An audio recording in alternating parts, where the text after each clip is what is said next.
YouTube channel. I am Pratishtha and here I am with another video. So आज के video में हम बात करेंगे विशाल श्रीवास्तव जी से, जो कि 2018 बैच से सिलेक्टेड हैं CBIC डिपार्टमेंट में grade D as a stenographer. So आइए विशाल जी से कुछ बातें करते हैं. तो विशाल जी बताइए, ये आपका कौन सा अटेम्प्ट था? ये मेरा तीसरा अटेम्प्ट था. पहला अटेम्प्ट हम दिए थे 2016 में, जिसमें मेरा 106.75 मार्क्स आया था. फिर हमने दिया 2017 का, जिसमें 133.25 मार्क्स आया, और फिर हम 2018 में सेलेक्ट हुए. तो दोनों बार के एग्जाम में तो आप काफी नजदीक थे कट ऑफ से, तो ऐसी क्या गलती हो गई थी कि थोड़े थोड़े मार्क्स की वजह से आपका 2 बार नहीं हो पाया?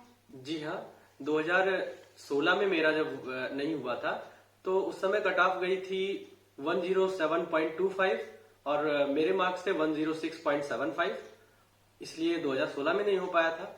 फिर 2017 जब हुआ एग्जाम, 2017 में 133.25 मेरे मार्क्स थे और कट ऑफ 134 पॉइंट समथिंग गई थी. इस वजह से मेरा नहीं हो पाया था उसमें. जी, तो ऐसा कोई खास एलिमेंट था जिसकी वजह से नहीं हो पाया? नहीं, कुछ खास वजह नहीं थी. थोड़ी बहुत प्रिपरेशन की कमी थी, इस वजह से नहीं हो पाया था. बाद में हमने प्रिपरेशन अच्छी की और काफी अच्छे मार्क्स आए उसके बाद. तो जैसे इस बार के आप जो पेपर था उसमें आप सेलेक्ट हो गए, तो ऐसा क्या आपने 2 बार से एक्स्ट्रा एलिमेंट डाले थे इस वाले पेपर में जिसमें आप सेलेक्ट हो पाए? जी, बहुत सारी चीजें थी. हमने अलग अलग सब्जेक्ट पे अलग अलग फोकस करना स्टार्ट किया. जैसे इंग्लिश पे हमने अलग फोकस करना स्टार्ट किया, रीजनिंग पे अलग और जीएस पे अलग. तब जाके हमारी प्रिपरेशन काफी बेहतर हो सकी. और दूसरी बात ये थी कि जानकारी का भी कहीं ना कहीं अभाव था. और लोग, क्या होता है कि स्टेनो को लेकर के लोग ये बोलते हैं, काफी ज्यादा डिस्ट्रैक्ट करते हैं कि ये कैसे हो पाएगा तुमसे, स्टेनो क्या है, ये सारी चीजें क्या सीख रहे हो. तो इस सब चक्कर में नहीं पड़ना है. और मेहनत मतलब इंग्लिश में हुआ तो वो अच्छे तरीके से करनी है. जरूरी नहीं कि हाँ ये देखना है कि टीचर अगर कोई चीज पढ़ा रहा है तो वो एग्जाम में आ रहा है या नहीं. ऐसा होता है कि आपको सिलेबस पे बहुत ध्यान देना है कि क्या सिलेबस है. जी. होता ये है कि लोग क्या करते हैं कि बस टीचर पढ़ाया, बस हमें समझ में आ रहा है तो सारी चीजें सही चल रही हैं. लेकिन ऐसा नहीं होना चाहिए. होना क्या चाहिए कि जो टीचर पढ़ा रहा है वो हमें समझ में तो आ रहा है, साथ ही साथ वो एग्जाम में आ रहा है या नहीं आ रहा है, इस बात का भी हमें ध्यान रखना चाहिए. तो अभी आपसे एक पर्सनल क्वेश्चन पूछते हैं, बहुत ज्यादा पर्सनल तो नहीं है, लेकिन आपका फेवरेट सब्जेक्ट कौन सा है? जैसे कि हम लोग जानते हैं स्टेनोग्राफर का जो पेपर होता है SSC के थ्रू, उसमें 3 सब्जेक्ट्स आते हैं, जीएस का, रीजनिंग का और इंग्लिश का. तो इसमें आपका बेस्ट सब्जेक्ट कौन सा है या फेवरेट सब्जेक्ट कौन सा है? मैम, मेरा जो फेवरेट सब्जेक्ट है वो इंग्लिश था. बेसिकली पहले मेरी इंग्लिश उतनी ज्यादा सही नहीं थी. बाद में हमने बहुत ज्यादा मेहनत की इंग्लिश को लेकर के, ठीक है, तो जाके मेरी इंग्लिश इंप्रूव हुई. जैसे ग्रामर पार्ट पे अलग फोकस करना स्टार्ट किया, वोकैब्स पार्ट पे अलग फोकस करना स्टार्ट किया, न्यूज़पेपर पढ़ना स्टार्ट किया. ठीक है, न्यूज़पेपर से हमारे कंप्रहेंशन वाले पार्ट सही हुए और ग्रामर के पार्ट के लिए अलग अलग बुक ली, उससे पढ़ाई की, तो काफी ज्यादा वो इंग्लिश अच्छी हो गई, मेरी फेवरेट हो गई. जी. तो विशाल जी, जैसे आपने बात की कि अलग अलग सब्जेक्ट के लिए आपने अलग अलग स्ट्रेटेजी अपनाई, तो आप क्या दर्शकों को, बच्चों को, कैंडिडेट्स को समझाना चाहते हैं कि जीएस में, इंग्लिश में, रीजनिंग में वो क्या क्या स्ट्रेटेजी थी आपकी और क्या बच्चों की होनी चाहिए? जी, जैसे कि अगर हम जीएस की बात करें तो जीएस के लिए हम लूसेंट की बुक पढ़ सकते हैं. लूसेंट काफी अच्छी बुक है. लगभग सारे अच्छे अच्छे क्वेश्चन दिए गए हैं वन लाइनर में और पूरी डिटेल में दिए गए हैं. तो डिटेल उसमें पढ़ सकते हैं. और क्वेश्चन करने के लिए लूसेंट पढ़ने के बाद अगर हम क्वेश्चन करना चाहें तो प्रीवियस ईयर के क्वेश्चंस देख सकते हैं. और जो हमें किरण से मिल सकते हैं, किरण की बुक आती है जीएस की, उसको हम पढ़ सकते हैं, या घटना चक्र की बुक पढ़ सकते हैं और उससे देख सकते हैं कि एसएससी पिछले जितने भी एग्जाम हुए हैं उसमें कैसे क्वेश्चंस पूछ रही है. ठीक है, और जरूरी नहीं कि सारे क्वेश्चन घटना चक्र या किरण से ही फंस जाए, लेकिन हाँ ये है कि मैक्सिमम क्वेश्चंस इससे आ जाते हैं अगर हम लूसेंट के साथ साथ इन सब प्रीवियस ईयर के बुक्स को पढ़ें तो. जी, तो इंग्लिश और रीजनिंग के लिए भी आप बच्चों को कुछ बताना चाहते हैं? जी, अगर हम रीजनिंग की बात करें, वो इंग्लिश की बात करें पहले, तो इंग्लिश में पैरामाउंट की बुक काफी अच्छी है, जिसमें प्लेन टू पैरामाउंट, जिसमें काफी अच्छे तरीके से उसमें ग्रामर के रूल्स भी दिए गए हैं, प्लस उसकी प्रैक्टिस भी पीछे दी गई है. ठीक है, तो उससे आप प्रैक्टिस कर सकते हैं. और ज्यादा प्रैक्टिस अगर करना ही चाह रहे हैं आप, तो फिर आप मिरर ऑफ कॉमन एरर ले सकते हैं. उसमें भी काफी अच्छे रूल दिए गए हैं और उसकी भी पीछे प्रैक्टिस दी गई। तो आप एक चैप्टर लगाए, मान लिया एक चैप्टर आप पूरा उसके रूल पढ़ लिए, सारे रूल्स पढ़ने के बाद फिर आप प्रैक्टिस कर लीजिए, तो यहाँ से आपके काफी इंग्लिश तो काफी अच्छी हो जाएगी। बाकी अगर वोकैब पार्ट के लिए करना है तो वोकैब पार्ट के लिए आप प्रीवियस ईयर देख सकते हैं, प्रीवियस ईयर की मीनिंग देख सकते हैं, वहां से सारी चीजें इंप्रूव हो जाएंगी। और अच्छा करना है तो आप न्यूज़पेपर पढ़ सकते हैं, न्यूज़पेपर से तो काफी नई नई चीजें आपको मिलेंगी, जो वर्ड आप नहीं सुने हुए हैं कभी। जैसे तो ये तो होगा नहीं कि सारे वर्ड आपके बुक में ही दिए रहेंगे, तो कुछ वर्ड ऐसे होते हैं जो हम सुने नहीं होते हैं कभी भी, तो वो सारी चीजें रीडिंग पे ही आती हैं। ठीक है, तो ज्यादा से ज्यादा न्यूज़पेपर रीड करेंगे, नए नए वर्ड मिलेंगे, ठीक है, उसको हम डिक्शनरी में ढूंढेंगे, तो यहाँ से काफी चीजें इंप्रूव होती चली जाएंगी। जी, और रीजनिंग के लिए अगर हम बात करें रीजनिंग की, तो रीजनिंग में आप किरण की बुक ले सकते हैं। किरण में प्रैक्टिस काफी अच्छी दी गई है और आगे उसके रूल्स भी दिए गए हैं, तो रीजनिंग भी आप पढ़ सकते हैं उससे। और सबसे बड़ी बात की रीजनिंग में होती है कि आप ज्यादा से ज्यादा प्रैक्टिस करें, है ना। और जैसे मान लिया सीरीज का क्वेश्चन आप लगा रहे हैं, तो सीरीज में क्या करना है कि ऐसा नहीं होना है कि एक दिन बैठे और सारे सीरीज के क्वेश्चंस लगा डाले और आज मेरी सीरीज या क्विज टेबल हमको आने लगा। ये एक दिन में कुछ नहीं होने वाला है। उसके लिए हम थोड़ा थोड़ा, मतलब जैसे 10-10 या 15-15 क्वेश्चन, चाहे सीरीज के हुए या क्विज टेबल के हुए या सम विषम से पूछता है कि कौन इनमें से विषम है, ये सारे क्वेश्चन एक दिन में ही नहीं आने वाले हैं। इसके लिए हम 10-10 15-15 क्वेश्चन डेली बना सकते हैं कि हम 10 क्वेश्चन डेली हम सीरीज के लगाएंगे, 10 क्वेश्चन क्विज टेबल के लगाएंगे, तो यहाँ से आप रीजनिंग काफी अच्छा कर सकते हैं इस तरीके से। जी, तो इस बार का जो एग्जाम था 2019 का एसएससी स्टेनोग्राफर का, उस एग्जाम के बारे में आप क्या कहना चाहते हैं? और उस एग्जाम की वजह से बहुत सारे बच्चे डीमोटिवेट हो गए कि क्या करेंगे, एग्जाम का पैटर्न चेंज हो गया, लेंथी आ गया, तो उसके बारे में आपकी क्या राय है, आप क्या कहना चाहते हैं?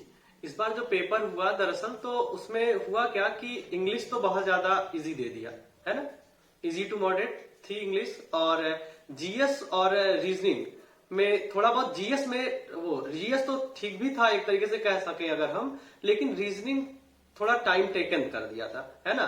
तो हमें अब ये करना है कि जितना सिलेबस में एसएससी दी है कि हमें रीजनिंग में इतना, इसी चैप्टर से एसएससी पूछेगी क्वेश्चन, तो वो सारे चैप्टर्स पे हमें फोकस करना है। जितने भी चैप्टर है सब चैप्टर पे हमें फोकस करना पड़ेगा। ऐसा नहीं होने वाला है कि अब हम कोडिंग डिकोडिंग या और सारी चीजें थोड़े बहुत पढ़ लें और सीरीज के क्वेश्चन 2 आते हैं तो उसको छोड़ देते थे पहले कुछ लोग, तो उस तरीके से अब नहीं करना है, क्योंकि इस बार काफी कैलकुलेशन काफी ज्यादा था रीजनिंग के पेपर में, तो हमें इसकी भी प्रैक्टिस करनी पड़ेगी ज्यादा से ज्यादा।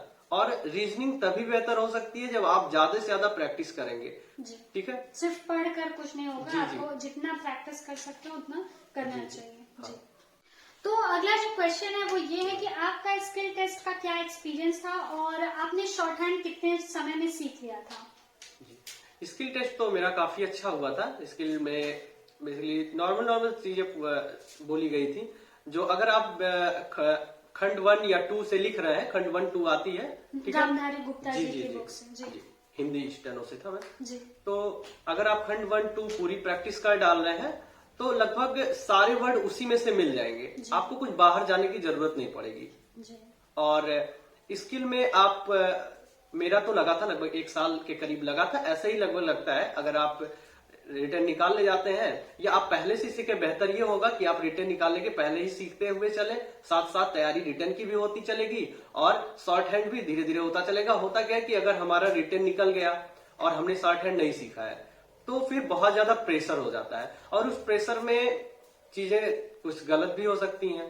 तो हमें ऐसा बिल्कुल नहीं करना है, बस पहले से हमें शॉर्ट हैंड के लिए भी तैयार रहना है, रिटर्न के लिए भी तैयार रहना है, ताकि एक बार रिटर्न निकल जाए तो हमें कोई भी टेंशन ना हो कि हाँ अब हमें शॉर्ट हैंड के लिए, अब मेरी स्पीड 40 की है और अब मुझे शॉर्ट हैंड के लिए अब मुझे 100 की स्पीड लानी है, तो ऐसा कुछ नहीं होना चाहिए। जी, बहुत सारे लोगों का ये प्रॉब्लम रहता है कि वो पूछते भी हैं, क्वेश्चंस भी पूछते हैं बहुत लोग कि कब शॉर्ट हैंड सीखना शुरू करें, टेस्ट के बाद करें या रिजल्ट के बाद करें। तो इसका मतलब ये है कि पहले से ही आप शुरू कर दें, उससे आसानी होगी। जी, पहले से हम शुरू कर सकते हैं, क्योंकि पहले बहुत ज्यादा एग्जाम टाइम में फिर हमें प्रेशर नहीं रहेगा, क्योंकि शॉर्ट हैंड में अगर आप फ्री माइंड होकर एग्जाम देने जाते हैं तो बड़े आराम से शॉर्ट हैंड मतलब आप लिख सकते हैं, कोई भी प्रॉब्लम नहीं होगी।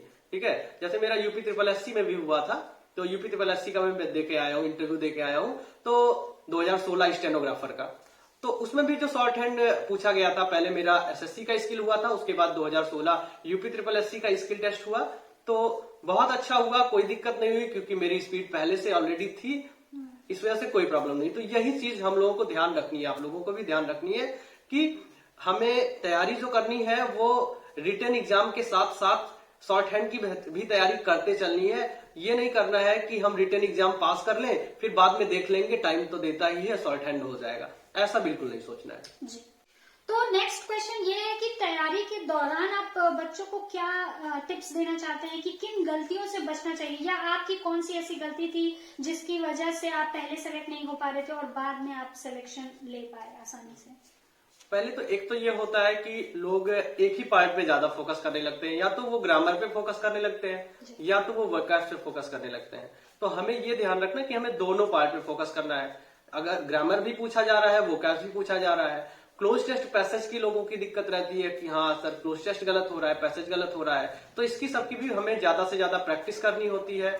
बहुत ज्यादा हम प्रैक्टिस करेंगे, प्रीवियस ईयर के क्वेश्चन जितने भी क्लोज टेस्ट आए हुए हैं, पैसेज आए हुए हैं, उनकी प्रैक्टिस करेंगे। बार बार हम कह रहे हैं कि न्यूज़पेपर पढ़ेंगे, तो वहां से सारी चीजें क्लियर होंगी।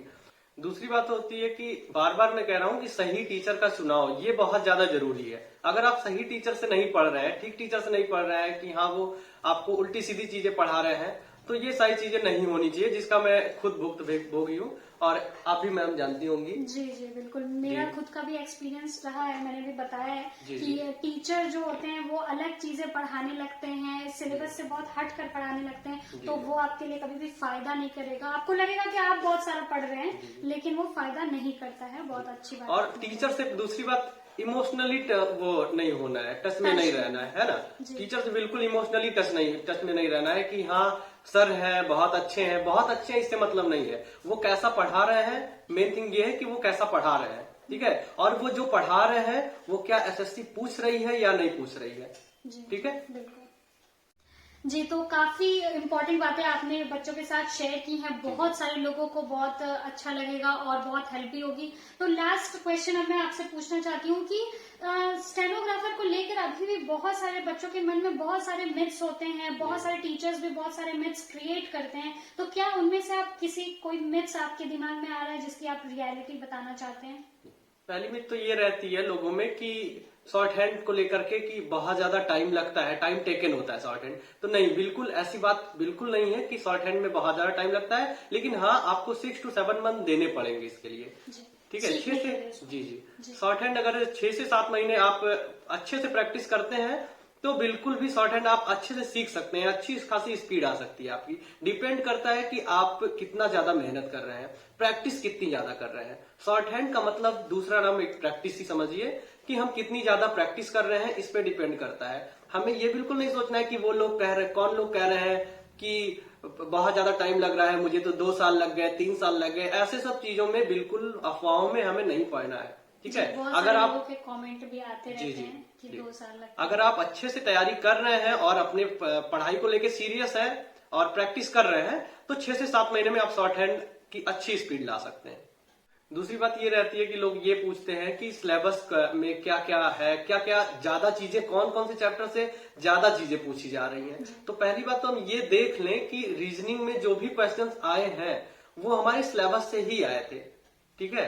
जो भी जो भी हुआ वो हमारी प्रैक्टिस की कहीं ना कहीं हमारी प्रैक्टिस की ही कमी थी, ठीक है। उस टाइप के क्वेश्चंस जो हम छोड़ देते थे और कहते थे कि ये कम आते हैं इसलिए हम 1-2 क्वेश्चन आते हैं इसलिए हम इसको छोड़ दें तो भी हमारे मार्क्स रीजनिंग में आ जाएंगे। अब वो नहीं करना है, हमें 1 by 1 जितने चैप्टर दिए हुए हैं एसएससी के सिलेबस में वो उन सारे सिलेबस पे, उन सारे चैप्टर्स पे हमें फोकस करना पड़ेगा, ठीक है।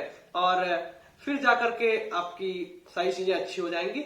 और अगर हम टाइम टेबल की बात करें तो हमें क्या करना चाहिए कि पहले एक बार सुबह उठने के बाद ये बना लेना चाहिए कि आज दिन भर हमें क्या करना है, ठीक है। इंग्लिश के कौन कौन से, इंग्लिश में क्या क्या पढ़ना है, रीजनिंग में क्या क्या पढ़ना है, जीएस में क्या क्या पढ़ना है, ये एक पेपर पे आप नोट कर लीजिए, ठीक है।